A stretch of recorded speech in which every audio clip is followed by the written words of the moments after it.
السلام علیکم ورحمۃ اللہ وبرکاتہ۔ سامعین، آج ان چیزوں کا بیان ہوتا ہے جن سے روزہ نہیں ٹوٹتا۔ تو بھول کر کھانے پینے یا جماع کرنے سے روزہ نہیں ٹوٹتا، خواہ وہ روزہ نفل ہو یا فرض۔ مکھی یا دھواں یا غبار حلق میں جانے سے روزہ نہیں ٹوٹتا، یعنی مکھی حلق کے اندر چلی گئی یا دھواں یا غبار حلق میں چلا گیا تو روزہ نہیں ٹوٹے گا، خواہ وہ غبار آٹے کا ہو کہ چکی پیسنے یا چھاننے میں اڑتا ہے، یا غلے کا غبار ہو، یا ہوا سے خاک اڑی، یا جانوروں کے کھر یا ٹاپ سے غبار اڑ کر حلق میں پہنچا۔ اگرچہ روزہ دار ہونا یاد تھا اور اگر خود قصدن دھواں پہنچایا تو روزہ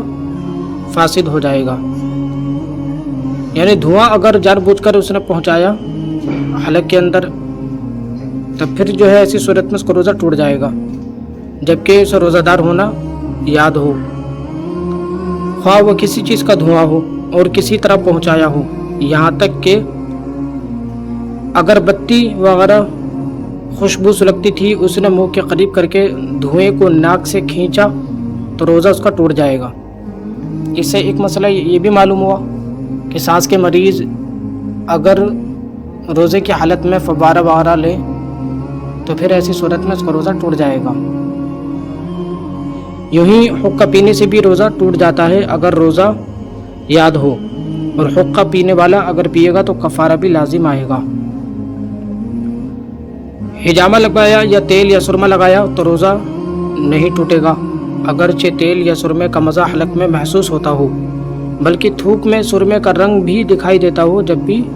روزہ نہیں ٹوٹے گا۔ بوسہ لیا مگر انزال نہ ہوا تو روزہ نہیں ٹوٹا، یعنی صرف بوسہ لیا اپنی بیوی کا اور انزال نہیں ٹوٹے گا۔ یوں ہی عورت کی طرف بلکہ اس کی شرمگاہ کی طرف نظر کی مگر ہاتھ نہ لگایا اور انزال ہو گیا،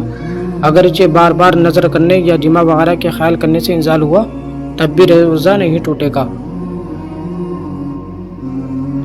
غسل کیا اور پانی کی ٹھنڈک اندر محسوس ہوئی، یا کلی کی اور پانی بالکل پھینک دیا، یا صرف کچھ تری منہ میں باقی رہ گئی، تھوک کے ساتھ اسے نگل گیا، یا دوا کوٹی اور حلق میں اس کا مزہ محسوس ہوا، یا ہڑ چوسی یہ ایک دوا کا نام ہے اور تھوک نکل گیا مگر تھوک کے ساتھ ہڑ کا کوئی جز حلق میں نہ پہنچا، یا کان میں پانی چلا گیا، یا تنکے سے کان کھجایا اور اس پر کان کا میل لگ گیا، پھر وہی میل لگا ہوا تنکا کان میں ڈالا، اگرچہ چند بار کیا ہو، یا دانت یا منہ میں خفیف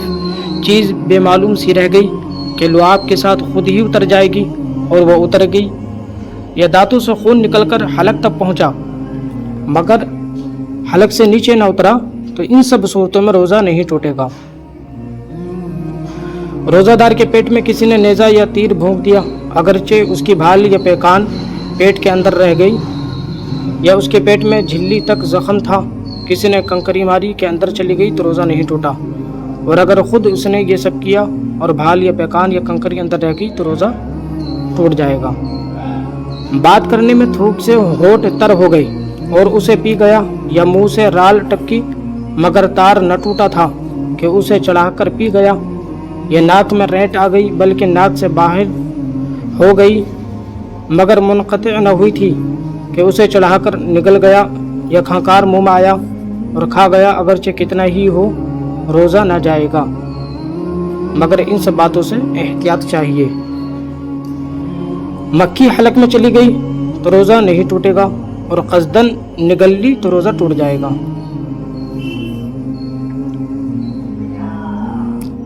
بھولے سے کھانا کھا رہا تھا، یاد آتے ہی فوراً لقمہ پھینک دیا،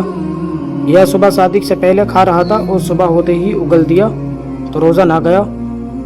اور نگل لیا تو دونوں صورتوں میں روزہ جاتا رہا، یعنی بھولے سے کھانا کھا رہا تھا، یاد آتے ہی فوراً لقمہ پھینک دیا تب تو اس کا روزہ نہیں ٹوٹے گا، اور یاد آنے کے بعد منہ میں لقمہ تھا اور یاد آئی ہے کہ میں روزے سے ہوں اور پھر اس لقمے کو اگر نگل لیا تو روزہ ٹوٹ جائے گا، اور وہ لقمہ منہ کے اندر کا اس نے نہ کھایا اور پھینک دیا تو روزہ اس کا نہیں ٹوٹے گا۔ اور یاد آنے کے بعد بھی جو حلق میں لقمہ تھا اس کو اندر جو منہ میں لقمہ تھا اور حلق کے اندر اس کو نکل لیا تو پھر روزہ اس کا ٹوٹ جائے گا۔ احتلام ہوا یا غیبت کی تو روزہ نہ گیا، اگرچہ غیبت بہت سخت کبیرہ گناہ ہے۔ قرآن مجید میں غیبت کرنے کی نسبت فرمایا جیسے اپنے مردہ بھائی کا گوشت کھانا، اور حدیث میں فرمایا غیبت زنا سے بھی سخت تر ہے۔ اگرچہ غیبت کی وجہ سے روزے کی نورانیت جاتی رہتی ہے۔ جنابت کی یعنی غسل فرض ہونے، جنابت کی حالت میں صبح کی، بلکہ اگرچہ سارے دن جنوب رہا تو روزہ نہ گیا، مگر اتنی دیر تک قصداً غسل نہ کرنا کہ نماز قضا ہو جائے گناہ و حرام ہے۔ حدیث میں فرمایا کہ جنوب جس گھر میں ہوتا ہے، یعنی ناپاک آدمی جس گھر میں ہوتا ہے، اس میں رحمت کے فرشتے نہیں آتے۔ یعنی کسی نے ناپاکی کی حالت میں صبح کی، بلکہ سارا دن اگر وہ ناپاک بھی رہا تب بھی روزہ اس کا نہیں ٹوٹے گا، مگر اتنی دیر تک غسل نہ کرنا کہ نماز قضا ہو جائے گناہ اور حرام ہے۔ تل یا تل کے برابر کوئی چیز چبائی اور تھوک کے ساتھ حلق سے اتر گئی تو روزہ نہیں ٹوٹے گا، مگر جب کہ اس کا مزہ حلق میں محسوس ہوتا ہو تو روزہ اس کا ٹوٹ جائے گا۔